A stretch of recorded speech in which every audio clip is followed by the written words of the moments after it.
রবিবার ভোরে ইরানের 3 পরমাণু ঘাঁটিতে হামলা চালিয়েছিল মার্কিনী সেনা। যে ছবি আপনাদেরকে এখন দেখাচ্ছি, ইরানের রিটালিয়েশন কোথায়? কাতারে মার্কিন বিমান ঘাঁটিতে হামলা, মার্কিন হামলায় প্রত্যাঘাত ইরানের। ছবি দেখাচ্ছি আপনাদের। মার্কিন প্রেসিডেন্ট ডোনাল্ড ট্রাম্পকে নিশানা করে ইরানের সামরিক বাহিনী আগেই হুঁশিয়ারি দিয়েছিল যে এই যুদ্ধের শুরুটা আপনি করে থাকতে পারেন, কিন্তু শেষটা আমরাই করব। কথা বলবো সরাসরি অতনু সাপুই, সহকর্মী রয়েছেন সঙ্গে। অতনু, এই ইরান ইসরায়েল যে আনরেস্ট শুরু হয়েছিল তারপর থেকে একটা বিষয় মানুষের মনে বারবার জেগে উঠছিল, ইনফ্যাক্ট আমার মনেও জেগে উঠছে, তাহলে কি এটা থার্ড ওয়ার্ল্ড ওয়ারের শুরু মাত্র?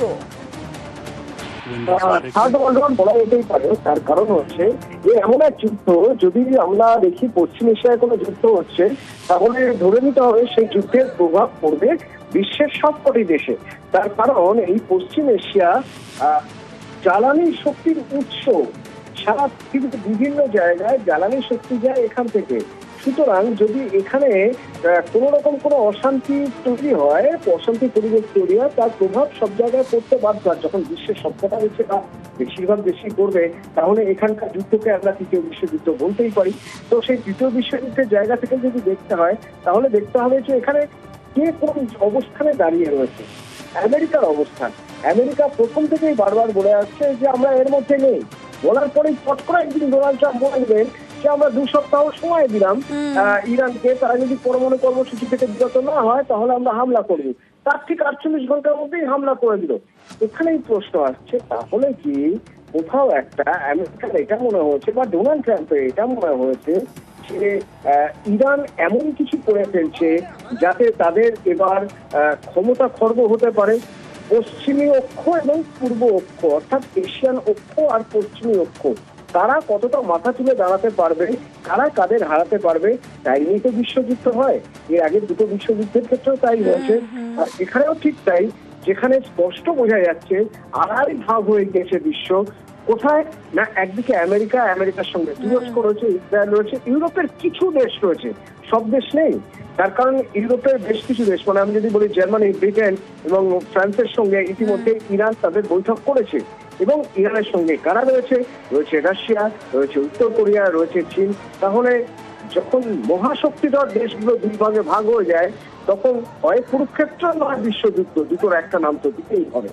তো সেক্ষেত্রে এটা তৃতীয় বিশ্বযুদ্ধ বলা যেতেই পারে। অতনু, এই যে আমেরিকা সরাসরি জড়িয়ে পড়া, ট্রাম্পের উদ্দেশ্য কি ছিল? তিনি তো নিজেকে শান্তির দূত হিসেবে গোটা বিশ্বের সামনে তুলে ধরতে চান, তিনি মধ্যস্থতাকারী হিসেবে কাজ করছেন, এটা তিনি প্রমাণ করতে চান। তারপরও তিনি বলছেন যে শান্তি রক্ষার জন্য কখনো কখনো কঠোর পদক্ষেপ করাটাও জরুরি।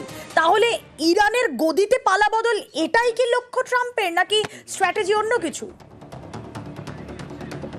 পরমাণু নিরস্ত্রীকরণ এখানে শুধুমাত্র উপলক্ষ মাত্র, লক্ষ্য যে শাসক বদল। কারণ আমরা যদি দেখি 1958 সালে ঠিক এইভাবে একটা শাসক বদল। অতনু, তোমাকে একটু বিরত করছি। ইমন কল্যাণ লাহিড়ী, আন্তর্জাতিক সম্পর্ক বিশেষজ্ঞ, এই মুহূর্তে রয়েছেন আমার সঙ্গে নিউজ 18 বাংলা স্টুডিও থেকে। ইমন কল্যাণ বাবু, আমি রুমেলা কথা বলছি আপনার সঙ্গে। যে পরিস্থিতি দেখলাম তৈরি হচ্ছে, যে পরিস্থিতি আমরা দেখছি এখন, রাজধানী দোহা জুড়ে বিস্ফোরণের শব্দ, ইরানের রিটালিয়েশন, কোন দিকে যেতে চলেছে আগামী দিনের পরিস্থিতি? দেখুন, এটা তো আগেই পরিষ্কার হয়ে যাচ্ছিল। ট্রাম্প যুদ্ধ জিগির তুলে সার্বিকভাবে যে পৃথিবীর অস্থিরতা সৃষ্টি করেছে, অকারণে অতীতে ইরাকের ওপর তারা আক্রমণ চালিয়ে সেখানে মানে বেআইনি ভাবে, অর্থাৎ কোনো কিছু খুঁজে না পেয়ে যেভাবে তারা হস্তক্ষেপ করেছিল, ঠিক একই পদ্ধতিতে ইরানকে টার্গেট করেছে।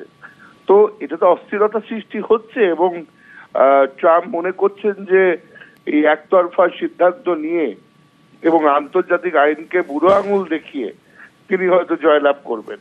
কিন্তু ইরান অত সোজা রাষ্ট্র নয়, এটা আমাদের বুঝতে হবে। ইরানের সেনাবাহিনীও কিন্তু অত সোজা নয়।